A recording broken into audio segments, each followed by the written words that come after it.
episode is brought to you by Pentester Academy, the leader of online cybersecurity education. Join more than 10,000 professionals from over 120 countries to learn security online.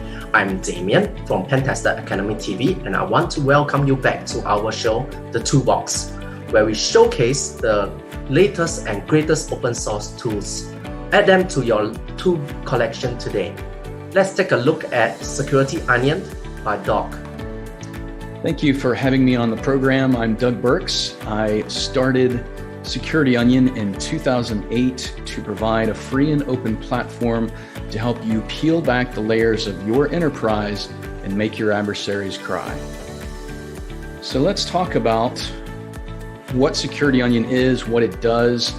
So it is a free and open platform. You can go and download it for free. It's not going to cost you a dime. It's going to give you network visibility and endpoint visibility. So if you think about every network that's out there, we have an adversary problem. Adversaries are trying to get into our networks. They're trying to pivot throughout those networks and find the interesting data that's there and ultimately exfiltrate that data. And so what we want to do as Security Onion is we want to place it in the network. We want to collect network traffic from taps or span ports. And then, as we all know, more and more of our network traffic is being encrypted these days. And that's a good thing for privacy, but it makes our jobs as defenders a little bit more difficult. So we kind of augment that network visibility with endpoint visibility. So we collect logs from your servers, from your endpoints, and really provide the best of both worlds in terms of network visibility and endpoint visibility. So looking at network visibility, we use Suricata, which is a well-known and well-respected engine for monitoring network traffic and generating NIDS alerts, network-based IDS alerts. So we load signatures into Suricata, similar to antivirus signatures, but these are looking for specific indicators in network traffic. And that's all well and good, but as we all know, sophisticated adversaries are good at evading our antivirus signatures, also good at evading our intrusion detection signatures. And so that's where threat hunting comes into play. And so in order to enable that kind of threat hunting, we log protocol metadata using either Suricata or Zeek. We have both available. We give you the choice of which one you want to use. And that's going to give you really comprehensive metadata logging from your HTTP protocol, your DNS logs, your SSL certificate logs. It gives you really rich information about what's happening on your network. And then finally, once you've sort of used your NIDS alerts and maybe your protocol metadata to narrow down into those TCP streams that look really, really interesting, maybe you find some malware or maybe you find some data exfiltration, that's where full packet capture comes into play. We use Google Stenographer for this, and that's recording every single packet so that you can paint a more complete picture of what actually happened during the incident. As I mentioned, more and more of our network traffic is being encrypted, so we also provide endpoint visibility. So one of the ways that we do that is using a free and open source tool called OS Query. It's cross-platform. You can deploy that agent out to all of your endpoints and collect visibility from those endpoints using that. We also integrate quite well with Elastic Beats because the Elastic Stack is a core component of Security Onion. We integrate with those Elastic Beats endpoints as well. We also integrate with another great kind of open source endpoint agent, and that's called Wazuh, which is a fork of an older project, which you may have heard of, called OSEC. And so these three agents, you kind of have your choice of which one is the best for you, but they all provide really comprehensive logging and collection capabilities from your endpoints. And then once you have that kind of basic endpoint visibility, we also integrate with other logs, such as sysmon logs and autoruns logs, and those give you really comprehensive logging for especially your Windows endpoints. It gives you great visibility into the processes that are executing on those Windows boxes, the network connections being generated by those processes, and also kind of the persistence mechanisms that may be existing on those endpoints. So once you have that network visibility and that host-based visibility coming into SecurityOnion, what does it actually look like? So you log into SecurityOnion, we provide an alerts page, which is going to show you the network-based IDS alerts, the host-based IDS alerts in one view. And so this is a queue that you're going to take a look at every day or so and try to work your queue down to 0. And so what we've really tried to do here is provide the ability for you to kind of start with an alert, and that's a good starting point for an investigation. But as anybody who's ever worked in an investigation using an IDS alert will tell you, an IDS alert really raises a question, but it may not necessarily answer the question. And that's where we have to kind of pivot to a lot of our other data types. And that's where it comes in handy for us to have that protocol metadata that we talked about, full packet capture that we talked about. And so we make it very easy to pivot from this alerts interface to another interface that we have called Hunt, which is used for threat hunting. And so that enables us to do things like, well, if we find an interesting IP address, let's say it's an IP address on the internet that we suspect is providing some malware for our users to download, we can ask the question, well, who else in our network has connected to that IP address? We can do that very quickly and easily using Hunt. And then again, for those adversaries that are sophisticated enough to evade our IDS signatures, we might start our journey in Hunt itself because we might not have had any alerts in the alerts panel to begin with. So Hunt really provides us a really powerful threat hunting capability. And then as I mentioned before, once we find an interesting TCP stream that might contain maybe malware or maybe command and control or maybe data exfiltration, we can drill into that, we can retrieve that full packet capture, and we can reconstruct the scene of the crime from beginning to finish. And so that's some really key capabilities to have at your fingertips within a few minutes of turning SecurityOnion on and having it collect data from a tab or a span board. So we also have what we call the Analyst workstation, which is a great way for you to connect to the tools that are in SecurityOnion and maybe pull out some of that malware and do some reverse engineering or whatever it is you might want to do, but do it in a safer environment rather than doing it on your main production Windows workstation. Do it in a Linux virtual machine that's a little bit more protected, more insulated from your host operating system. And so that Analyst workstation includes the Chromium web browser, so you can connect to the web interface. It includes PCAP tools like Wireshark and NetworkMiner, and lots of other Analyst tools. So we've really built a very comprehensive platform that gives you the analysis, the collection, the detection, and those tools that you need to actually work your investigations from start to finish. So now let's quickly talk about some use cases.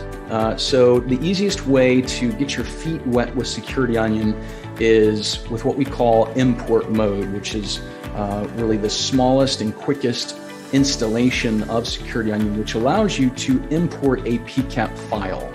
And that's actually what we're going to be using in the demo in just a minute. And so you can follow the instructions in our documentation. You can be up and running with import mode in just a few minutes using a very small virtual machine, and that works quite nicely. Now, if you move from there into kind of a more production deployment, you might start with a single standalone box that's in production mode, and that's good for monitoring small amounts of network, maybe a few endpoints. But then ultimately, if you want to really expand this to a full enterprise deployment, then you want to do what we call a distributed deployment, where you're going to have a manager, and that's going to manage one or more forward nodes, those are your network sensors, and one or more search nodes. And that's kind of your back-end Elasticsearch database that's storing all those logs and allowing you to search across them and do your threat hunting. So we've built this platform that is very comprehensive, very powerful, and it's also very scalable because you can start with that small VM, you can work your way up to a standalone deployment, and then really grow into a large enterprise deployment with lots and lots of nodes. All right, so with that background in mind, let's take a look at a very quick demo here. Again, kind of thinking back to our diagram that we started off with in the beginning, and that's that we have an adversary problem. We have an adversary that's trying to get into our network and trying to deploy malware, trying to get command and control so that they can accomplish their objectives. So with that in mind, flip over to my virtual machine. Again, this is running Security Onion in import mode. I've taken a PCAP from malwaretrafficanalysis.net that contains some very recent malware, and I've imported that PCAP into Security Onion. And so Security Onion generated all of these alerts that you see here on the screen. And so now we begin our investigation. So we see quite a few different IDS alerts here, again, being generated by Suricata as it analyzed the network traffic that was in that PCAP. But I might be interested in things like executables, Windows executables. So we see here, this is a Windows exe. We actually have two different alerts for that Windows exe on the same TCP stream. And so if I want to investigate this, I've got a few things that I can do. Again, kind of thinking about the interfaces that we talked about before, alerts, hunt, and PCAP. What I could do is I could take this alert here for a Windows exe, and I could click on it, and that brings up a context menu that now allows me to do a few different things. So I might start with correlate, and that's going to say, hey, show me all of the logs that you have for this particular TCP stream. And so that shows me that I have two Suricata alerts, which I just looked at. But in addition to that, I also have 3 HTTP logs that came from Zeek. I also have a connection log that came from Zeek, and I also have a notice that came from Zeek. Now, notices are interesting, so let me filter to that notice. And if you look at that down here in the bottom, that notice says Team Cumry malware hash registry match. So what's happening here is that when Zeek saw that exe go across that network traffic, it actually analyzed it and compared it to Team Cumry's malware hash registry, and it determined that there's a 32% detection rate for that particular exe. So that gives us an indication that, you know, our IDS alert, yes, it was an exe, but more importantly, it appears to be malware. So now if I go back to my IDS alert, and again, go to actions, well, I did correlate. Now let's do hunt. And that's sort of casting a little bit wider net to say, hey, is there anybody else in my environment that might have connected to this external IP address 8.2.11.5.232? So you can see here, I've got more logs, including DNS logs. And so if I had others in my environment that had connected to that IP address, I would be able to see that here. So now let me go back to my alerts. And again, I'm going to go to actions. So we've looked at correlate and hunt. Now let's take a look at PCAP. So when I click this is going to take me to my full packet capture. And so there I can see the entire TCP stream from start to finish, very similar to if you had opened the PCAP in Wireshark and then did a follow TCP stream. So if I look at this, I have an HTTP GET request, I have another HTTP GET request, and then down here, my third HTTP GET request is for the exe. And then we can actually see that MZ file header. This program cannot be run in DOS mode. So that's our actual exe. We could extract the exe from the network traffic. We could do reverse engineering on it if we wanted to. And so you can see very quickly and easily that we have a lot of capabilities in the platform. In addition to that, we can also very quickly and easily pivot to things like Google and VirusTotal. And so I can search Google for that IP address and see if there's any other interesting sort of open source intelligence about that IP address. And the same thing here with VirusTotal to determine if VirusTotal knows anything about that particular IP address. So, Security Onion is built by defenders for defenders. We've tried to really put as much power at your fingertips as possible to make it very quick and easy to go from alert to pivot to more data to ultimately drill down into full packet capture. And again, if we had endpoint agents, we could query those endpoint logs and we could figure out processes running on those. We could look at persistence mechanisms and things like that. So that's a very quick demo of Security Onion, and you can find more about the project at securityonion.net. We've got a blog, we've got GitHub discussions where you can go if you have questions or problems, and we welcome you to download Security Onion, play with it, and we hope it helps you to peel back the layers of your network and make your adversaries cry. So thank you so much, Doug, for the presentation and the demo that you have presented on Security Onion. Before we end off the whole session, we do have two questions for you. What inspired you to create this tool in the beginning?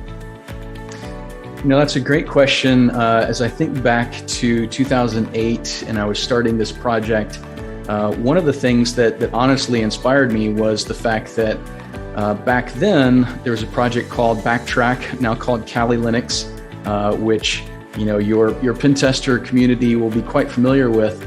And Backtrack and now called Kali is a great platform for providing all of those tools that you would use from a pen tester or attacker perspective. And in 2008, it just kind of hit me, if attackers have that, if pen testers have that, then we as defenders should have the equivalent tool set. We should have our own platform with all of our favorite tools already compiled and already configured. And so that was one of the big reasons for really starting this project in the first place. Okay. I think that is very interesting because that is another aspect that we do look forward, and that is why I'm so glad that I invite you on board, to share on the blue side of the perspective. And moving to the second question, you did share in your conclusion with all the blogs and where to download and stuff. Is there any aspect or area in the tools that you would like the community to contribute in? Yeah, that's another great question. And we get that question quite a bit, how can I contribute back to the project? And one of the best ways that folks can contribute back is to go to our GitHub discussions page. That's where our community kind of support forum is. And, read through the questions that are on there that folks are asking and help folks out. It really and truly becomes a community when community members start helping other community members. This is, we've been building this community for a long time. This is a lot bigger than just me, and it's a lot bigger than just kind of the core members of the development team. It really and truly is a community effort. So that's one of the ways that folks can contribute back. In addition to that, we have very comprehensive documentation, and all of that's available out there, and folks can contribute to the documentation as well. And that's as simple as submitting a pull request via GitHub. So, documentation, just like with any open project, is always a work in progress, and it can always be improved. So if folks find areas that are incorrect or could be improved upon, then we'd love to receive those pull requests. We'd love to receive those contributions to the documentation. Interestingly, when you're sharing that time, I have one question. From your, as you developed in 2008, is there something till now? Is there something that you would like to see that you will make a big change in the tool yourself? We have lots and lots of ideas for the future in terms of what we're building in the core product itself.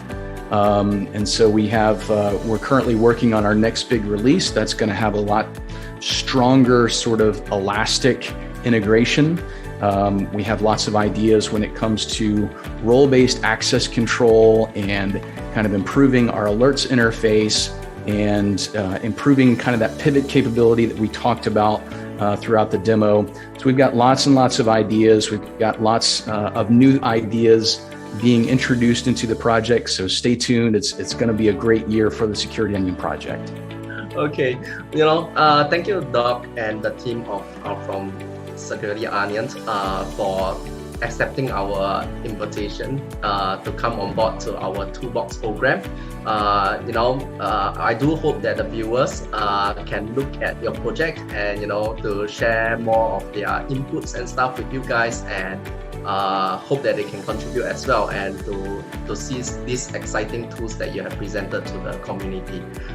Thank you, Doc, and the team for creating such a wonderful tool, and we do look forward to new developments in the future. Thank you very much for the invitation. Appreciate it. Thank you, Doc, once again for the presentation. We do hope all the viewers enjoyed the presentations. For more information on this tool, see our description below. Subscribe to our channel and stay tuned to next episode of the ToolBox.